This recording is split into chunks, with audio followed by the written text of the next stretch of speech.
ಇನ್ನು ಜಾತಿ ಗಣತಿ ಕುರಿತಂತೆ ಜೆಡಿಎಸ್ ಎಕ್ಸ್ ಖಾತೆಯಲ್ಲಿ ತನ್ನ ಟೀಕೆಯನ್ನ ವ್ಯಕ್ತಪಡಿಸಿದೆ.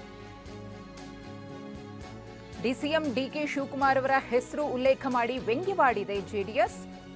ಸಮೀಕ್ಷೆಗೆ ಸಿದ್ಧಪಡಿಸಿರುವ ಪ್ರಶ್ನಾವಳಿಗಳು ಯಾವುವು? ಹಿಂದಿನ ಒಳಸಂಚು ಏನು? ಇದರಿಂದ ಯಾರಿಗ್ ಲಾಭ? ಎಕ್ಸ್ ಖಾತೆಯಲ್ಲಿ ರಾಜ್ಯ ಸರ್ಕಾರಕ್ಕೆ ಜೆಡಿಎಸ್ ಕೇಳಿರುವಂತಹ ಪ್ರಶ್ನೆಗಳಿದು.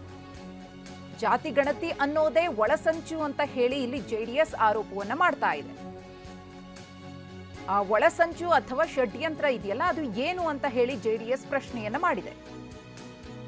ರಾಹುಲ್ ಗಾಂಧಿ ಮತ್ತು ತಂಡ ಸಿದ್ಧಪಡಿಸಿರುವಂತಹ ಜಾತಿ ಗಣತಿ ಸಮೀಕ್ಷೆಯ ಮಾದರಿಗಳು ಮತ್ತು ಪ್ರಶ್ನೆಗಳು ಸರಿ ಇಲ್ಲ, this is too much useless ಎಂದು ಸರಿಯಾದ ಮಾಹಿತಿಗಳನ್ನ ನೀಡದೆ ತಿರಸ್ಕರಿಸಿದ ಡಿಸಿಎಂ ಡಿಕೆ ಶಿವಕುಮಾರ್ ಅವರೇ, ಸಮೀಕ್ಷೆಗೆ ಸಿದ್ಧಪಡಿಸಿರುವ ಪ್ರಶ್ನಾವಳಿಗಳು ಯಾವುವು, ಯಾವ ಪ್ರಶ್ನೆಗಳನ್ನ ಕೇಳಲಾಗುತ್ತಿದೆ ಎಂಬುದು ಸ್ವತಃ ಡಿಸಿಎಂಗೆ ಗೊತ್ತಿಲ್ಲ.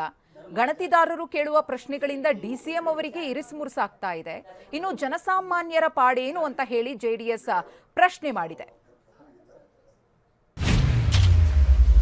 ರಾಹುಲ್ ಗಾಂಧಿ ಮತ್ತು ತಂಡ ಸಿದ್ಧಪಡಿಸಿರುವ ಜಾತಿಗಣತಿ ಸಮೀಕ್ಷೆಯ ಮಾದರಿಗಳು ಹಾಗೂ ಪ್ರಶ್ನೆಗಳು ಸರಿಯಿಲ್ಲ, this is too much useless ಎಂದು ಸರಿಯಾದ ಮಾಹಿತಿಗಳನ್ನ ನೀಡದೆ ತಿರಸ್ಕರಿಸಿದ ಡಿಸಿಎಂ ಡಿಕೆ ಶಿವಕುಮಾರ್ ಅವರೇ, ಸಮೀಕ್ಷೆಗೆ ಸಿದ್ಧಪಡಿಸಿರುವ ಪ್ರಶ್ನಾವಳಿಗಳು ಯಾವುವು, ಯಾವ ಪ್ರಶ್ನೆಗಳನ್ನ ಕೇಳಲಾಗಿದೆ ಎಂಬುದು ಸ್ವತಃ ಡಿಸಿಎಂಗೆ ಗೊತ್ತಿಲ್ಲ.